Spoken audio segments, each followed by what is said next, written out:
Magandang araw sa inyong lahat at welcome sa aking channel.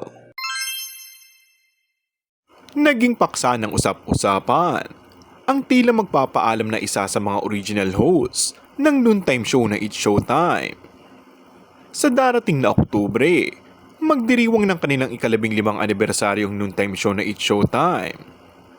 Isang mahalagang milestone na 3 taon na mula na nagsimula ang programa noong 2009.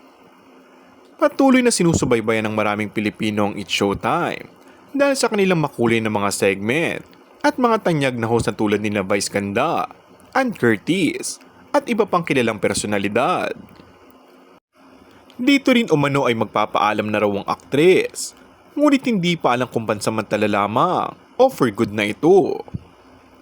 Samantala, nalungkot naman ang fans ni Ann Curtis sa balitang papalitan na siya bilang host.